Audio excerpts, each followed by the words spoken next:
I spent the last several weeks doing something I've wanted to do for a very long time, running a complete, deeply detailed, and fully transparent 5-year backtest on a simple Bitcoin breakout strategy. And what I discovered throughout this process didn't just surprise me, it completely changed the way I look at breakout systems, crypto volatility, risk management, and long-term mechanical trading. Today, I'm going to walk you through everything I learned in one continuous script without dividing it into parts, without chapter-style breaks, and without short summaries. This is the full, detailed, uninterrupted explanation of the entire backtest experience, from the initial idea to the final results, and even the improvements that came afterward. If you want the backtest file at the end, just comment, and I'll share it with you. I started with a simple question: can a basic breakout strategy still work on Bitcoin over a multi-year period?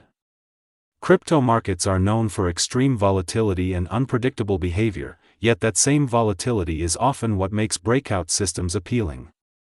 The idea is straightforward: if the price breaks above a specific level, like a recent high, it might indicate that momentum is entering the market. This momentum can lead to an extended move, which can then be captured by the strategy.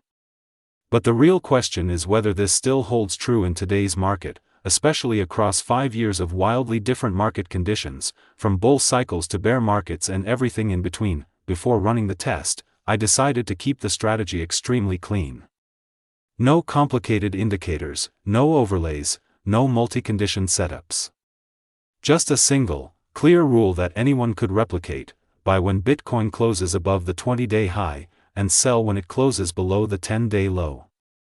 That's it. One entry rule, one exit rule, and a strict risk level of 1% per trade. The purpose of keeping it simple was to see whether raw price action alone, without anything extra, could perform consistently. Many traders over-optimize and create overly complex strategies that collapse when market conditions change.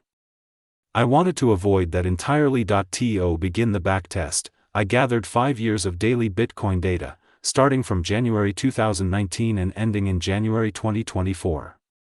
This timeframe includes multiple cycles: a deep bear market in 2019, the explosive 2020 to 2021 bull run, the devastating crash of 2022, and the recovery phases that followed.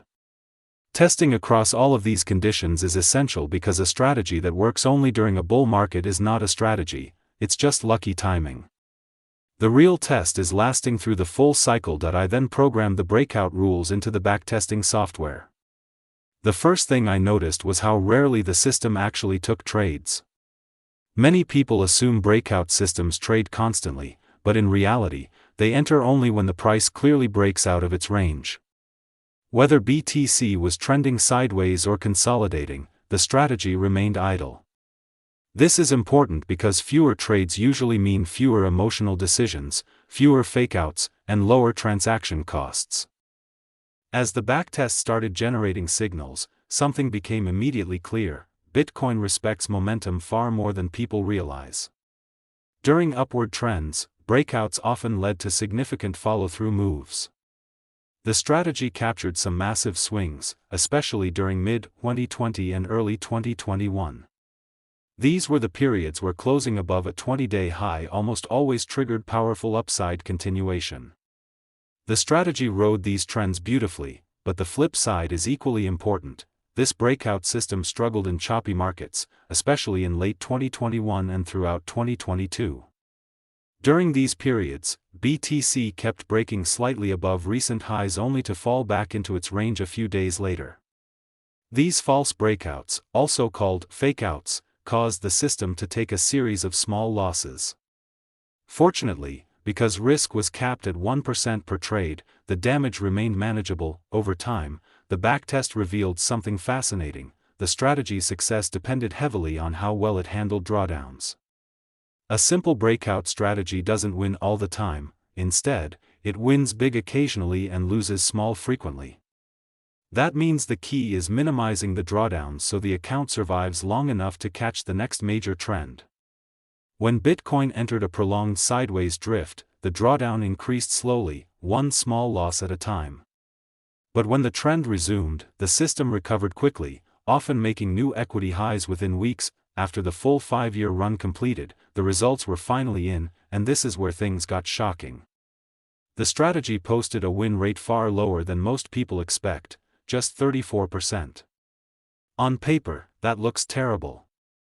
But here's the twist: despite the low win rate, the strategy still produced a significant overall profit across the full period.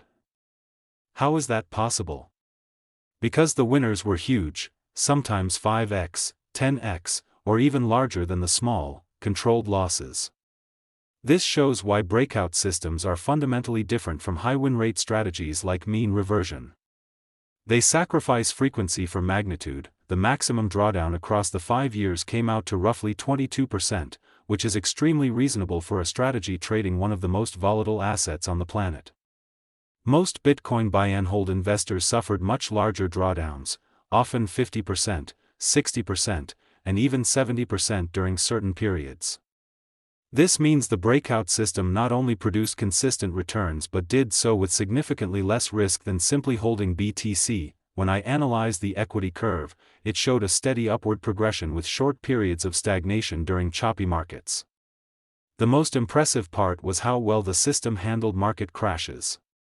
During the major Bitcoin declines, the strategy exited early because price had fallen below the 10-day low. This avoided catastrophic losses and allowed the system to wait safely in cash while the market collapsed. Once I had the baseline results, I started exploring improvements, not by adding complexity, but by adding reinforcement. One improvement was adding a volatility filter. Instead of taking every breakout, the system could take only those breakouts that occur during periods of expanding volatility. This helps avoid breakouts that occur during low-energy environments where the price is just drifting. Another improvement was adding a trend confirmation filter. For example, the strategy could avoid long entries when Bitcoin is below the 200-day moving average. This single filter alone reduced drawdowns by nearly half in a test trial. It also cut the number of whipsaw trades during bear markets. That I also tested risk adjustments, like increasing position size slightly during strong trends and reducing it during sideways phases. These minor tweaks improved both the overall profit and the consistency of the curve. However, I kept the core breakout logic intact because adding too many features can cause overfitting, something I wanted to avoid at all costs. The more I studied the data, the clearer it became that simple breakout systems are still incredibly powerful on Bitcoin. They don't require prediction, news analysis, sentiment reading, or indicator stacking. They simply follow the price, the most honest piece of information the market gives. This backtest made me appreciate how effective simple rules can be when paired with disciplined risk management. By the time I finished the final review, I realized something important: this strategy is not perfect, and it's not supposed to be. Its strength comes from consistency, objectivity, and the ability to survive long enough to capture massive moves. Many traders lose because they keep switching strategies, chasing news, or making emotional decisions. A mechanical system like this removes all uncertainty and forces discipline. I'm sharing this full breakdown so you can understand the reality of breakout strategies and see exactly how they work over long periods.